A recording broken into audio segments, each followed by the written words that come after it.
Welcome to the Outdoor Biz Podcast, your home for inspiring conversations with outdoor insiders. Each week, author, speaker, adventurer, and outdoor industry veteran Rick Saez talks in depth with iconic brand founders, sales and marketing pros, product designers, and industry rising stars. Listen in when Rick's guests offer actionable advice to land your ideal industry gig and grow your outdoor career. Catch us again when the conversation shifts to the hottest outdoor products, destinations, and the latest industry insights. And now, here's Rick. Welcome to episode 305 of the Outdoor Biz Podcast with climber, four-wheel camper ambassador, and outside interactive advertising and sales executive Jordan Hirro. Brought to you this month by 4-Wheel Campers. Jordan is an outdoor enthusiast living and working in Carbondale, Colorado. I caught up with him while he was in Cincinnati, where it was a hot and humid 75 degrees in October. Welcome to the show, Jordan. Oh, thanks. Yeah, nice to meet you. Yeah, appreciate it. Good to meet you too over a microphone. Pretty fun way to do it. You're in Cincinnati today. How's it going out there? Yeah, it's good. I'm actually sitting outside a coffee shop that won't allow any folks inside in the car, which is, yeah, I know it's not the ideal spot to do it, but before the heat kicks up, I'm sitting in the shade. So, well, actually, that is the ideal spot to do it because you get really good, automatic noise reduction. So there's no noise. So I was curious because I'm definitely parallel parked along a rather busy roadway, and you haven't said anything yet. So yeah, no, I can't hear a thing. Yep, it's perfect. Yes. Yep. Perfect. Right. Good call. Good choice.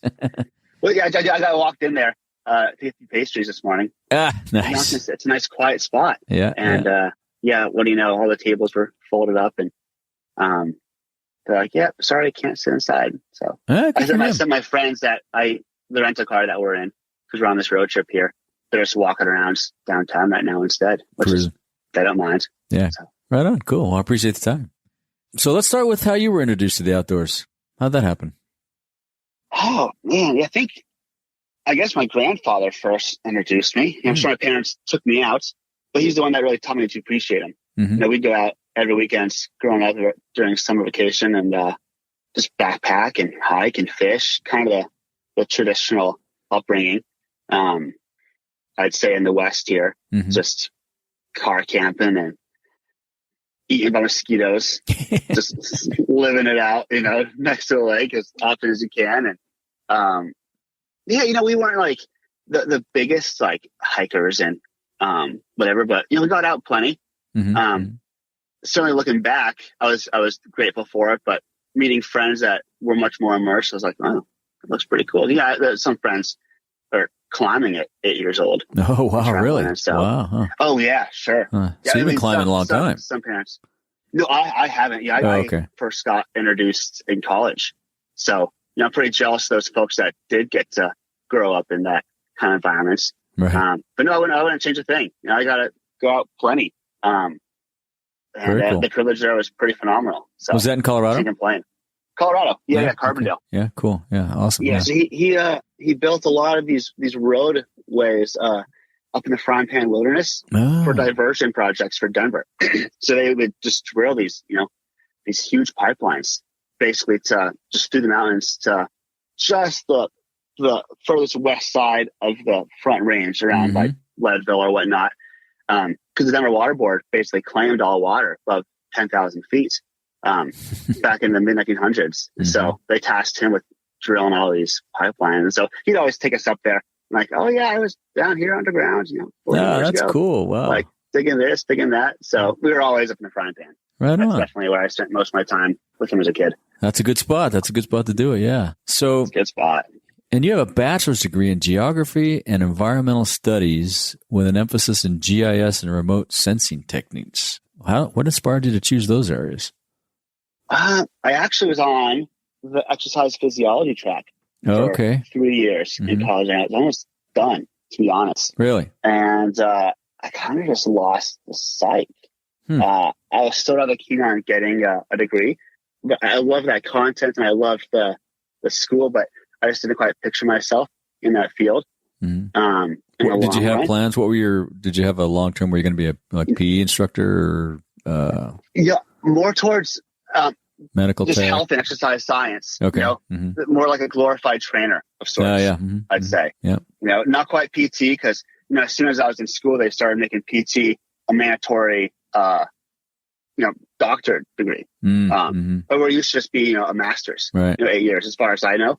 But now you kind of have to go through the whole track. And so it sounded committing, to be honest, at the time. And I just didn't know what I wanted to do. Yeah. And, it's so hard when you just going to college at that age. Oh, I did the same thing. Yeah. I flunked out because I didn't know what I wanted to do. I had to go to a JC to get my grades up. Jeez. I figured I was already 3 years in. I had enough credits to graduate in a year. Wow. And so I was like, what? Let's just switch to geography. And it kind of made sense growing up in the outdoors. Like, let's learn more about it. And to be honest, I knew it was a bit easier track than I was on. Mm-hmm. Now I was kind of busting my tail, just trying to get through school. Yeah. And so like, what? Let's knock it down. And that's where I found GIS as well. Okay. And that was like, semester one, where I took one intro course to GIS. And for those that don't know, it's really just map making, at its core. Pretty interesting, I'll bet. It is. Oh, certainly. Yeah, it's really, really fun. Yeah. So I did that and never did anything with it, to be honest. Well, there's still time. You're young. There's still time. Yep, still time. So no complaints. It's a good learning experience. Really, really fun. I really enjoyed that part of college. Awesome. And then you did some work on burn scar research, and I'm interested about that because of all the fires. Do you have any thoughts on how we can or will we help our forests recover from these fires? I mean, they've been devastating in the West. Oh man, yeah, that was right when I went to college. Was when about 2 years in, the Waldo Canyon fire happened in Colorado Springs, and that was pretty dang destructive. Massive. You could see it from campus, just burning down the entire hillside to the west of Colorado Springs. And so this study was really more focused on measuring the regrowth of that fire. Just using remote sensing techniques, we can actually build indices that measure like the reflectiveness of vegetation that satellites can pick up. Wow, I say we, but that's what the field does. Right. And so we measure that, and you can build maps based upon that research. And so that was more my focus, and I wish I had answers on as far as how to help our but through that research, doesn't that research help the scientists figure out how to plant what vegetation to plant and make it happen quicker? I'd imagine broader. So. Yeah, got to be. Yeah. Especially with mitigating floods. We had our fair share of that. Right. And in Glenwood, we had our fire last summer of 2020, the grizzly fire, and that was just. It wasn't destructive as far as buildings go, I don't think. We lost any structures. But this year, I-70, the Glenwood is closed half a dozen times plus. Yeah. And then whenever there's a sign of rain, they close. So vegetation is huge as far as, and I guess you can use that data to see what regrowth actually does work and where you need it. You can make simulations of runoff patterns pretty easily with a GIS technique. I'll bet. Yeah. That had to be pretty interesting too, I'd imagine.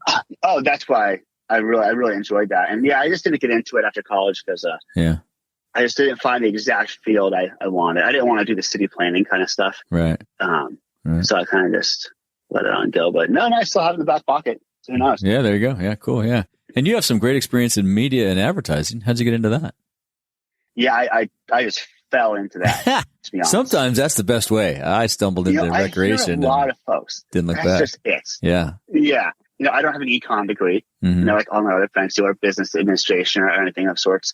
After school, I just took some time off and I just climbed a lot, traveled a lot, restaurant jobs, but I didn't need to make a ton of money. I was still in college for most of that time, or at least living as cheap as possible. So I didn't have any intention of getting a career until a little later in that stage. So I just climbed quite a bit, and it turns out in Carbondale, I moved back home after several years in Colorado Springs for school to Carbondale, and Rock and Ice under Big Stone Publishing was headquartered there. And I knew that. But I just happened to have a couple of friends that I met moving back to town that had worked there, and there's a spot in retail sales opening, and jumped right on it. And then I kind of progressed into the ad sales world, and I've been there ever since. Nice. That seems pretty fun. You get to talk to a lot of different people and twist their arms a little bit. That's the coolest part. Well, maybe not twisting, but the fact that I get to know, virtually every marketing director, that's relevant to our endemic community of climbing. Right. I know pretty dang well, and that's really fun to get a bunch of inside knowledge on That's really what's cool. going on in the industry with all these companies, and especially last year. Yeah. Mm-hmm. Hearing everyone's cruxes of, shipping, fulfillments, materials, just Working or from insane home. How to demand and use no Zoom. supply. Work from home. Everyone's living room I now know by heart. Yeah. If you just take the client out of the picture and I see their background, I know whose house it is. It's just so funny how that's all just the norm now. That's pretty cool. Now, where'd the passion for climbing come from? Just that you've been doing it since you was a kid, or how'd you start climbing around the furniture as a little kid, or how'd that work? I was, manifest? But unfortunately, I didn't translate until climbing until much later. I hear this story a lot in climbing media where, I went to, a birthday party and I found a rock wall and it turns out I really liked it. And so I had that experience, but we didn't really have any outlets to do it here. There's no climbing gym growing up where, if you grew up in Boulder or Denver or out in California, there's a good chance you're going to land in a climbing program. So no, I didn't really find it until freshman year of college, where a friend took me out and I was just instantly hooked. And to be honest, that was a huge impact on my school as well. And why I also switched out of that exercise physiology track, because I found myself outside a lot more than I found myself in the classroom. Just got a little addicted. And if you know climbers, that's kind of how our personality works when you. Well, a lot of us, right? Whether it's photography or climbing or backcountry skiing, once we find that whatever that triggers that adrenaline, we need more of it. I mean, you're only 20, 21, and you're still young and have no clue about life. Yeah. And no injuries yet. You haven't tweaked your shoulder yet, or your elbows or knees. No, just fingers, which are pretty common for climbers. Yeah. But no shoulders. I mean, I'd say 1 out of like 5 friends have gotten a surgery on their shoulder of some sort climbing. And actually, when I first started climbing, that's kind of what I wanted to focus on in school was how to mitigate that. So that was actually I found that really cool. But again, I just couldn't find the time to focus on school and climbing. I chose climbing over school. Yeah. And you in that respect, at least. And you were on the board with the Pikes Peak Climbers Alliance. Tell us a little bit about that. What did you guys do? Yeah. So the founding is a long story, but essentially it was a community bridge joining our climbing community and the city of Colorado Springs. And I guess I'll dive into the long story a little bit, but Garden of the Gods is a historic area in Colorado Springs. Very, very well known, very popular. It's just, I don't even want to say hiking. It's just walking. You park and you walk on paved paths throughout the whole park. And I've never been there. Yeah, I've seen a lot of photos. It's awesome. Yeah, it looks like it. It might take you 30 minutes, but it's a huge driver for the city. Yeah. But climbing's been going on there for a long time. Probably since the 60s. Wow. Where there's some pretty hardcore legends that have cut their teeth there. And so there's all this old hardware that, back in the day was relatively safe. These days, it's all kind of falling apart. We have the same over here on the east side, And so you need these coalitions to maintain that. And so the city, though, to be honest, I don't want to speak for them, but this is the vibe we get. They could honestly care less about climbers in the park. It's a nuisance. Chalk looks bad on the rock. Bolts look bad on the rock. Accidents happen way too often. And frankly, there's getting more foot traffic from tourists than maybe from climbers. And so there was an incident where there were a few sketchy climbs that were, very popular that one of my friends, who has since passed away, he was 65 or something, he had cancer, but he rebolted. And in that last year, mind you, he decided to take it into his own hands and rebolt a lot of these classics. Cool. And the city was not happy because he did it under their noses overnight. And that just sparked kind of a little bit of like a mini disaster in the community because the city just threatened to shut it down. Oh, man. And they had a reason to, because Jim did break the rules, but his ethics were so strong that keeping the place safe, which, fair enough, man. Yeah. And so we decided we really just needed a nonprofit friends group, essentially, to kind of take on this battle. And I was on that founding board. Cool. And eventually we expanded pretty soon into just the Pikes Peak region, which is the whole South Platte all the way down to Canyon City and Shelf Road. Oh, very cool. And my main focus was stewardship and event coordination for Shelf Road. So a big issue there was just overcrowding. Campgrounds are not big enough. There was not enough infrastructure, toilet wise or pit pit toilet wise. Yeah. And so we kind of took that upon ourselves, along with the BLM and the Rocky Mountain Field Institute, a local nonprofit that does amazing trail work throughout the region, and got the planning and expansion. And what do you know? It finally happened. We tripled the amount of toilets there and amount of camping. Right on. And that was really cool to see through. And so, stewardship is a big part of this community, and not nearly enough climbers take a day or two out of their year to do such. And so it's my goal to get as many folks as possible out there, doing the maintenance, fixing it up. And, that was my first foray into the industry, I'd say. Oh, okay. Good on you. Yeah. And so now you're part of the Climbing Magazine crew that's now under Outside. Is that what you're doing now? Yeah, it's funny. I was part of Rock and Ice first. Big Sun Publishing. Yeah. At Big Sun, we are a team of 12, 13, 14, pretty small. We had Rock and Ice, Trail Runner, and then our newest Gym Climber magazine. And Gym Climbing is another huge industry, bigger than the actual climbing industry. And I'll be honest, it was a tough year to be in the ad revenue business. But I can imagine during COVID, and that was really no secret. You can see the ad pages dwindling, and our model was, we were ad based. We sell subscriptions as low as we can to get as many folks getting the magazine as possible, and then use that to beef up our rates for print. And so that was a tough year. And then and there's a lot more factors into that I'm glossing over. But sure. That culminated into being acquired by Pocket Outdoor Media, who had already acquired AIM, some select titles from them, including climbing, earlier that year. And we merged Rock and Ice and climbing into a very new, rebranded climbing. I remember that. And that's important to distinguish because our magazines were quite different, just stylistically, content-wise, follower-wise. And to be honest, a lot more of the market was interested in Rock and Ice at the time than climbing, and that's pretty obvious. Unfortunately, the old ownership just didn't give a ton of attention towards climbing it through. It's just hard to allocate resources. Whereas a small business at Rock and Ice, that was our core focus. Like how to remain independent, core, endemic, and really reach these folks. And so they brought us over to kind of, and they really wanted to hammer that point home that the spirit of Rock and Ice will remain. And so we rebranded the whole climbing logo into Rock and Ice font, which is pretty dang cool. It's funny. Our owner, publisher, and editor-in-chief, Dwayne Raleigh at the time, of Rock and Ice, had designed the climbing logo, 25 years ago in the mid 90s. I don't remember. It's a funny story there. Yeah. He's been at both magazines as well as about half our staff editorially.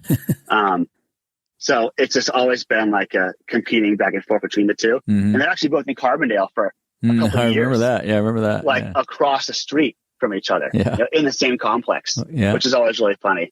And so it is full circle for Dwayne and for Allison, and then Matt Samet, who is at climbing and who still is. But it all went back and forth throughout the years. Good competitions. Which is just so funny. And it was hard on my end because I was so attached just to Rock and Ice as a title. But Rock and Ice is always just like the stepchild of Dwayne's, because climbing was the leader for so long. Until they sold to the conglomerate and he bought Rock and Ice. So what's the transition under Outside been like? Actually, I kind of glossed over that too. My apologies. That's okay. My question. That's okay. We after Pocket acquired us, Pocket then bought Outside in February of this year, and then rebranded as Outside. And now it's Outside Inc., correct? Now it's Outside Inc. Okay, yeah. It was Outside Integrated Media, I believe, OIM, and now we're Outside Inc. So now we're all under. I mean, they're buying everyone. I know. They bought a lot of stuff. The vision there is Outside Plus, a membership platform that is not so reliant on ad revenue. Right. Ad revenue is still a pivotal part of the business, and we're still going to advertise. That's kind of Yeah, people still need to advertise. We're the leaders in that. But to be able to fall back onto membership, and it's just the model. Everyone's doing it. Yeah. If you don't have a plus next to your name, you're probably behind. Yeah, exactly. And it's all under one subscription model, right? You subscribe to Outside Plus and you get all these things, right? Correct. Yeah, you get to choose. You get an outside print subscription automatically, and then you get to choose any other one of our dozens of titles, and then you get unfettered access to all digital. Yeah, so I saw that. That's pretty dang cool. Yeah, it's pretty cool. And then you can buy vertical passes if you don't want to. If you just aren't that interested in the surrounding sports, you can just buy a climbing pass. Okay. Or like a beta or a mountain bike pass. Gotcha. So if you're not a runner or a biker, you can just do climbing only and. Exactly. Gotcha. Yeah, a little cheaper. Yeah. You see the magazine, you get the access to the paywall. And then we turned Rock and Ice into a vault. There's just so much content on there from past few decades. I'll bet. So now you get access to that as a part of either Outside Plus or Climbing Vertical Pass. Wow, very cool. It's been quite a whirlwind. I can imagine, right? That'll happen within the last, 9 months or so? Maybe shorter? It's been about a year now. Okay. We acquired, us, Big Sun Publishing, Gaia, Pink Bike was most recent outside. And so, leadership's just going hard. They have a big vision. It's pretty cool. We're going to take a little break and give some love to our sponsor, 4-Wheel Campers. Like a lot of outdoorsy type ideas, 4-Wheel Campers was founded in Colorado in 1972, a rope's throw from the famous rock climbing destination Flatiron Crags. Now, just outside of Sacramento, they design and make lightweight, simple, and rugged pop-up campers to fit on most pickup trucks. From large one-ton trucks to Tacomas, they offer pop-up campers ranging from about $10,000. The intent was always to get far away from it all, ideally to special places inaccessible to most, and do it with a few comforts. For example, they quickly learned that most folks would rather hike and climb over rocks than sleep on them, so they created huge, comfy beds. Join the 20,000 adventurers who have found their campers to be the ideal platform to head for the hills, beaches, or any far-off place, and when you get there, you can have a queen or king-size bed, stove, shower, sink, furnace, and power sources, and enjoy a dry space in case of rain or snow. And here's a quick note from Dan Welty, 4-Wheel Campers Vice President. Give us a shout and we can talk trucks, campers, and adventures. And please check us out on 4wheelcampers.com and visit a showroom in your area. Now back to the show. How did you get involved with 4-Wheel Campers? There's two parts to that. As a consumer a while ago, and then as a professional just a couple of years ago, getting a hold of Dan for some media deals. But for the former, I was in the market for a truck camper years ago after we sold our van, and I loved 4-Wheel camper. That's all I saw on all my searches. They're all over Bishop. I mean, there must be like 20 of them. Snatched right up. Yeah. Then you would never get to see one. It's like, hey, I'm interested, and then next thing you know, the listing's taken down. And that was like before the marketplace on Facebook. It was all Craigslist. Which I don't even know. Does anyone use Craigslist anymore? Yeah, I don't know. Probably not. Yeah. Probably not. I think you need to pay now actually to have your post up. Don't even know. Yeah. So, I was searching there just for campers and couldn't find anything that I liked that was pop-up, but I actually stumbled upon a Roman chariot. I believe they're out of the PNW, or they were. I think they shuttered their doors years ago. But it was very similar for all campers in the sense that it was a lightweight slide-in shelf for a small truck camper. But this had like an accordion pop-up. Imagine like a Westphalia on a 4-wheel camper instead of like the whole thing. And so it's funny. I bought that thing for $1,500. Wow. Yeah, it was nothing. Nice. And I was third in line. Really? Wow. Everyone else wanted to talk him down. I was like, no, are you kidding me? These 4-wheel campers are going for $10,000 still. Yeah. What are you talking about? So I bought one of those and I loved it, But I was still always looking at 4-wheel camper on the road. It's like, oh, I see that camper. I see it. And folks would always ask like if mine was a 4-wheel camper, but it looked really close. And eventually I sold it, but I'm expecting to get my new 4-wheel camper here in ideally 2 months. Cool. Or so. Yeah. And so tell us about it. What'd you order? What's your rig going to look like? What do you got? I'm a simple guy. I'm doing the shell. Okay. So the shell with what's it called? The little couch components that folds over. So I'm doing that, and then I have a heater installed, and the stove installed. There you go. But I have my own Dometic fridge I was going to install myself. Okay. Which is probably custom cabinetry, just to make it exactly how I want it. Yeah. I always kind of like tinkering with things like that. It's just that's good that you can do that. Yeah, that's cool. Yeah. Oh, and with those shells, man, yeah, you can do almost anything. Yeah, yeah. Well, it's really much more simple than a trailer too, because it's all, encompassing the vehicle and. Yep. Yeah. Oh, we had a trailer for a bit. Yeah, I've lived in everything from vans, truck campers to trailers to truck beds, and what are you actually traveling in now? What vehicle are you in now? What are you doing now? I'm currently now, or like in the general sense of traveling now. Oh, okay, okay. So right now I'm in a rental Ford Escape that we beat to hell here in the gorge. Okay. So rental cars and hotel rooms, and you're the traditional traveler at the moment. Right now, traditional, which is like very against my ethos. Yeah, I've always been like, I'm not going to pay for a place to stay. Right. You kidding me? Right. But no, right now, just back of the truck for now until the camper comes. We have like a nice shell in there and built-in bed platform, kind of the classic, truck camper, or truck shell camper. And yeah, we stay in that thing all the time. Whether it's in campgrounds or parking lots. I had a race 2 weeks ago in Buena Vista, and we slept in the back just downtown. Nice. Yeah. Very cool. Yeah. Just so simple. So what do you love most about working with those guys? Dan, I've talked to Dan a couple times now. He's a great guy. I mean, his enthusiasm for not just running very generic campaigns. Right. He wants event activation. Right. That's just so much fun to play with. I have nothing against those generic campaigns. They're effective and they work, and that's why we still sell them. It's a standard print and digital combo. Yep. But it's so nice to just get to have these big, hard items that aren't just shoes or packs that are, pretty visceral. Like you can just take a camper around and show anyone. Right. Branding's all over it. And his willingness to do that, I'd say is probably the biggest pleasure, aside from Dan himself, because he's a great guy. He's a great guy. As far as the brand goes, how they just have a fleet of campers just to hand out and let us travel in and do media for. Yeah, that's really that's cool. probably the coolest part. And do you get to come to California to pick yours up? No, mine's in Denver. Oh, okay. Got you. Yeah, they have a few locations, I believe, scattered throughout the United States.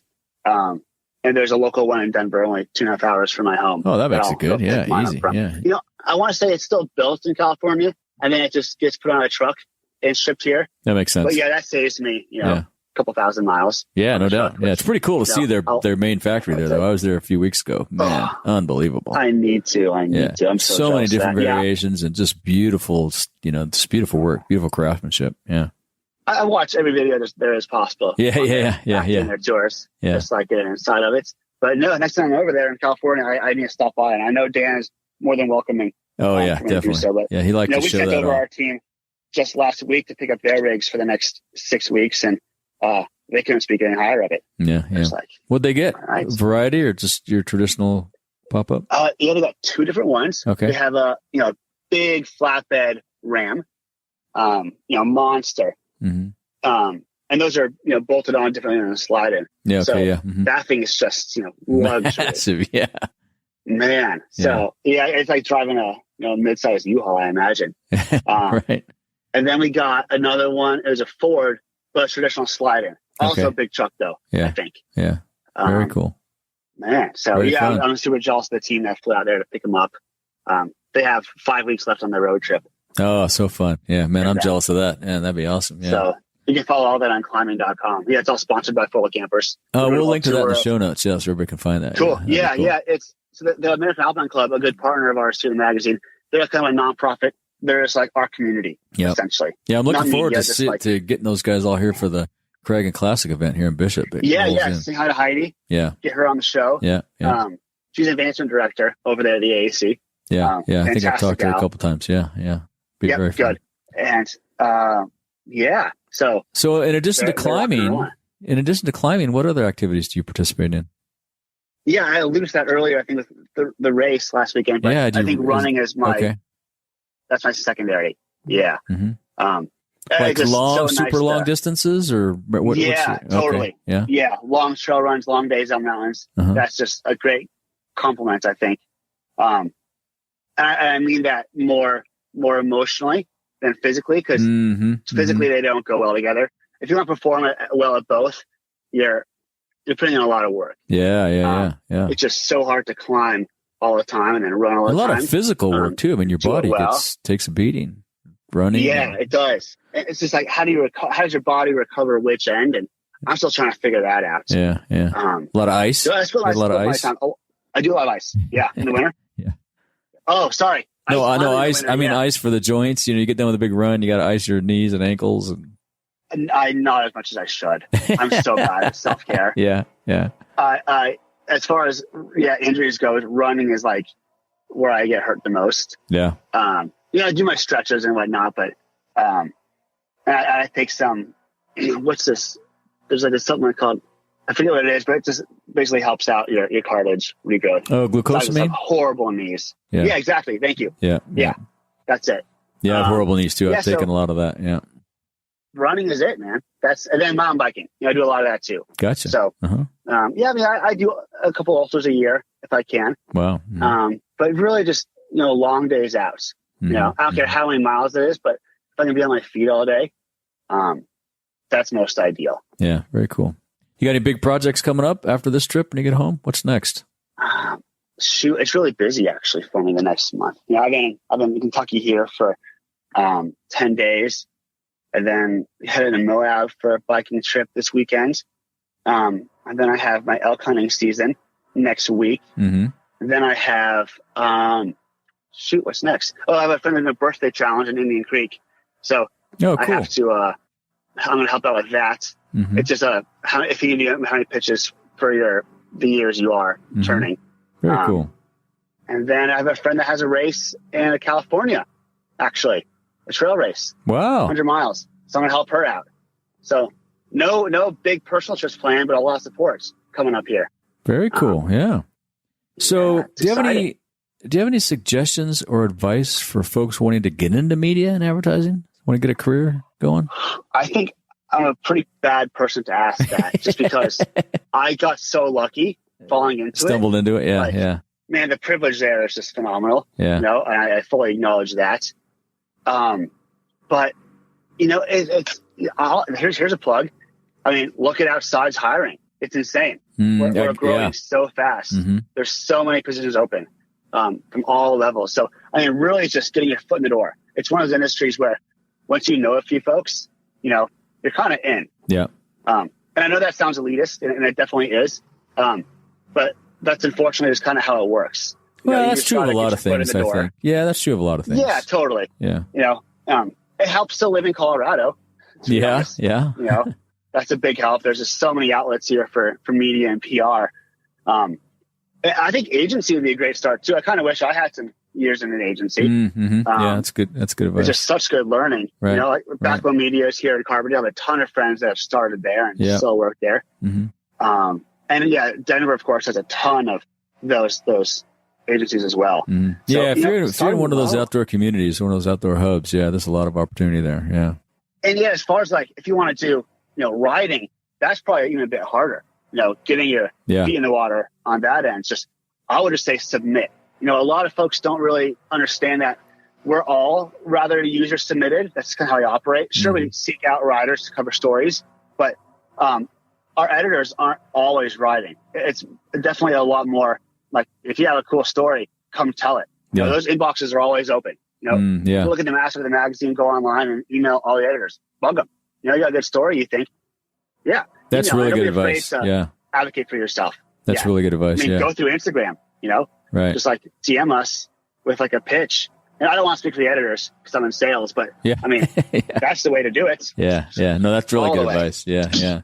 And, in addition to running and climbing and all that stuff, do you have any other daily routines you use to keep your sanity? Do you meditate? You get plenty of exercise. I'm so simple. I do none of that. I mean, I certainly run every day if I can. But I'd say of all the things I need to do to keep my head clear is I need to be outside every day in some capacity. Yep. Whether that's, an hour on the bike, an hour running, or, you can't climb every day, which is kind of the reality. Yeah. And the gym doesn't really do it for me in that sense, as far as my need to get outside. So I think, honestly, a smoothie to start the day. Yeah, and then, that's good. Yeah, yeah. Every day. Yeah. That's just what I have to do. Yeah. I haven't done that for I don't know how many years, but that's a good routine. My habit. Yeah. And then, get outside, man. It's really that simple. So do you read? Do you have any favorite books or books you give as gifts? Yeah. I'm reading right now, The Bear's Years by the late David Roberts. Okay. Passed away last month. I just started that. I would also give you more of a synopsis. Nope. Cool. We'll link to that in the show notes. Yeah. Yeah. Really good. And so what's cool about that is, Rob and I started reading it, Biden just restored that monument. Yeah. Just the other day. In Utah. And so that was actually first proclamated on my birthday in 2017, which is a great gift from President Obama. Yeah. No complaints there. Right on. And then now to see it restored is pretty dang cool. Mm-hmm. So that's what I'm reading now. But, favorite books, I'm pretty boring on that front. I was going to say Hatchet. Oh, okay. As my childhood favorite. And I think that was just, attributed to my grandpa getting me outdoors all the time. Uh-huh. Yeah. And that's a very, that was an old favorite. But as far as recent reads, I'm really big into, I think, water issues is another thing I'm pretty heavily into. And that was from school. And so there's a book called Cadillac Desert. Classic. That's the classic. You got to read that. Everybody's got to read that. I think. Yeah. And then there's a more modern one because that's pretty dated now. It's relevant, but it's dated. Good from historical perspective of how we got here. Yeah. Yeah. Or watch a YouTube series. Yeah. I think it's on YouTube. Yeah. There's a visual version. But When the Rivers Run Dry is another great one. That just catalogs a bunch of catastrophes throughout the years and where we're heading. So it's pretty doom and gloom. But they're so enjoyable. And it's just such good knowledge to have. So I think those are my boring favorites. No, those are good. Those are good. I can relate to those too because here in the Sierra Nevada, Eastern Sierra Bishop, LA took all the water years ago, and it's just a constant battle between those guys and it's if they would just be good stewards, just nice neighbors, build some parks, do some cool things. They just suck the water out and put up all these fences. Totally, it's ridiculous. But anyway, I won't go down that path. I know that's a whole nother talk. Yeah, exactly. I would go forever on that. Yeah, topic. Exactly. Same here. I should have somebody from DWP on sometime. That'd be interesting. But you should. I mean, that's a good one to rant on for hours about. Exactly. Certainly. Yeah. Just nonstop. Yeah. What about your favorite piece of outdoor gear under $100? What's that? That's a hard one. You know what? Everybody says that. I think this is the hardest question I ask. And I thought that last night reading over your questions you sent over, and I landed on guidebooks and maps. Oh, that's good. Yeah. Yeah. Whenever I get to an area that I'm just truly stoked on, I just pour over those things. That makes sense. It's just it's a good way to imagine and visualize a lot of what you have to do. Yeah. Which I find really fun. Without actually being there. Anyone can just go buy one of those books and use their imagination. And I find that, and sure, they're dry, but that's just who I am as far as what kind of reader and learner I am. Very visual, and I love the little essays they always put in there too. Yeah, same. Yeah, I read those a lot. Yeah. Man, so I was thinking what pullover do I like? Is there I almost said socks. Socks are good. Socks have come up. Yeah, socks are good. Yeah.